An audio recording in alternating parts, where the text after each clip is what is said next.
Hello दोस्तों, जय हिंद, जय भारत। दोस्तों, नवदीप एकेडमी में आप लोगों का पुनः स्वागत है और 15 अगस्त की बहुत ढेरों सारी शुभकामनाएं समस्त देशवासियों को हमारे यूट्यूब चैनल के माध्यम से। दोस्तों, हम सभी लोग जानते हैं कि 15 अगस्त क्यों मनाया जाता है।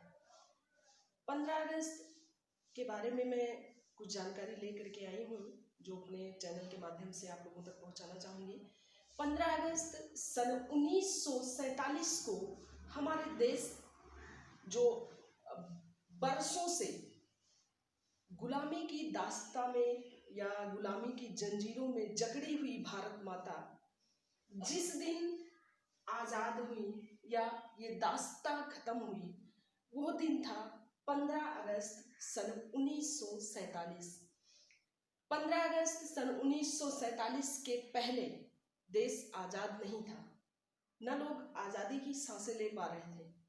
लेकिन हमारे देश के महापुरुषों, महान नेताओं ने अपने प्राणों की आहुति दे करके देश को आज़ाद कराया, जिसमें सर्वप्रथम राष्ट्रपिता महात्मा गांधी जी ने ये प्रारंभ किया और देश को आज़ाद कराने के लिए बहुत सारे नेताओं ने, बहुत सारे महापुरुषों ने कुर्बानियाँ दी। जैसे राष्ट्रपिता महात्मा गांधी, श्री पंडित जवाहरलाल नेहरू, नेताजी सुभाष चंद्र बोस, चंद्रशेखर आज़ाद, भगत सिंह, ऐसे बहुत सारे नेता थे जिन्होंने अपने प्राणों की आहुति दे करके देश को आज़ाद कराया। आज देश आज़ाद है, हम सभी लोग आज़ाद हैं। गुलामी की दास्तां से आज़ादी प्राप्त करने के बाद में हम लोग क्या कर रहे हैं? अपने दायित्व, अपने जिम्मेदारियों को क्या अच्छे से निभा रहे हैं? क्या उसका निर्वहन कर रहे हैं? नहीं। हम तिरंगा झंडा फहरा लेते हैं, 15 अगस्त को स्पीच दे लेते हैं, सोचते हैं हो गया। लेकिन नहीं, जिन वीरों ने, जिनकी ये धरोहर है, जिनके द्वारा दी गई एक ऐसी धरोहर है जो आने वाली पीढ़ी दर पीढ़ी या इतिहास भी गवाह है उनकी कुर्बानियों का, उनको हम सिर्फ एक दिन में नहीं भूल सकते हैं। हम सब की, पूरे देशवासियों की ये जिम्मेदारी है कि हम जिस तरह से आज़ादी प्राप्त किए हैं, आज़ादी मिली है, हम खुले आसमान में विचरण कर रहे हैं, सांसें ले रहे हैं, उस दायित्व का निर्वहन क्या हम अच्छे से कर पा रहे हैं? नहीं। जिस प्रकार से, क्योंकि हम जानते हैं हमारे देश की अखंडता ही हमारी दौलत है।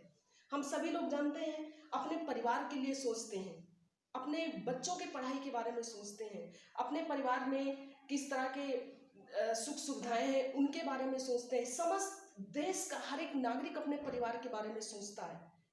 अगर उसी में थोड़ा सा समय निकाल करके हम सभी लोग अपने देश के बारे में सोचें, देश की एकता के बारे में सोचें, एकजुटता के बारे में सोचें कि किस प्रकार से एकता में एकता को बना करके रखना है।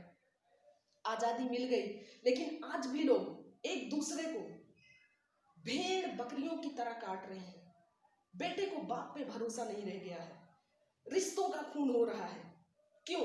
क्योंकि लोग विश्वास नहीं कर रहे हैं। आज़ादी तो मिल गई, लेकिन उस आज़ादी के मायने को नहीं समझ पा रहे हैं। आज़ादी क्या है, किस प्रकार से अनुशासन, आज़ादी मिलना, एक आज़ाद हो जाना, कुछ भी करना, कहीं भी आना, कहीं भी जाना, उसके साथ साथ हमें अनुशासन में भी रहना है। आज हम देख रहे हैं कि हमारा देश किस प्रकार से, किस विषम परिस्थितियों से गुजर रहा है और इसमें समस्त देशवासियों को एक साथ एकजुट होकर के इसका सामना करना है। क्योंकि हम जब अंग्रेज भारत में आए तो बंगाल का बंटवारा हुआ। क्यों? क्योंकि हिंदू और मुस्लिमों में जो फूट डाला गया, उनका मेन मकसद था लोगों में फूट डाल करके इनका अलगाव करना, उनको विरक्त करना, और वो अपने चाल में कामयाब भी हुए। 1857 की क्रांति आप जानते हैं किस प्रकार से हुई, बंगाल का बंटवारा हुआ। उसी तरह से आज एक वैश्विक महामारी कोरोना जो पूरे विश्व में व्यापित है, उसको देखते हुए हर व्यक्ति परेशान है। लोग बहुत ज़्यादा डिप्रेशन में जा रहे हैं, बहुत ज़्यादा आर्थिक परिस्थितियों से परेशान हो रहे हैं। लेकिन जानते हैं घड़ियाँ बहुत ही नाजुक है, परिस्थितियाँ बहुत ही नाजुक हैं। उन सब का सामना हम सभी लोगों को डट करके करना है। हम एक दूसरे की मदद करें, हम एक दूसरे की सहायता करें। किसको कहाँ जरूरत है, ज़्यादा नहीं कर सकते लेकिन थोड़ी सी खुशियाँ हम उनको बांट सकते हैं। आज़ादी का मतलब ये नहीं है कि आज़ादी पाकर हम कहीं भी जाएं, कुछ भी करें। आज़ादी का मतलब है हम एक दूसरे को खुशियाँ बांटें, अपने देश के लिए सोचें, अपने देश के बारे में सोचें, देश की अर्थव्यवस्थाओं के बारे में सोचें, बच्चों के आने वाले भविष्य के बारे में सोचें। इस समय क्लासेस देख रहे हैं आप, विद्यालय कॉलेज सब ऑनलाइन क्लासेस दे रहे हैं। मेरा अनुरोध है, मैं अपने YouTube चैनल के माध्यम से ये बताना चाहूँगी कि सभी अभिभावक, सिर्फ ये दायित्व अध्यापकों का ही नहीं है। ये घड़ी अभिभावक, माता पिता, भाई बहन सब लोग मिल करके इसमें योगदान करें, सहयोग करें, तभी हम शिक्षा देश को आगे बढ़ा सकते हैं, शिक्षा को भी आगे बढ़ा सकते हैं और देश को बढ़ा सकते हैं। और ये जो वैश्विक महामारी है उसका मुकाबला डट करके कर सकते हैं। दोस्तों, मैं 2 लाइन कहना चाहूंगी। इकबाल जी ने कहा था कि मजहब नहीं सिखाता आपस में बैर रखना, मजहब नहीं सिखाता आपस में बैर रखना। हिंदी है हम, वतन है हिंदोसिता हमारा, हमारा सारे जहां से अच्छा। इसी के साथ मैं अपने वाणी को विराम देती हूँ।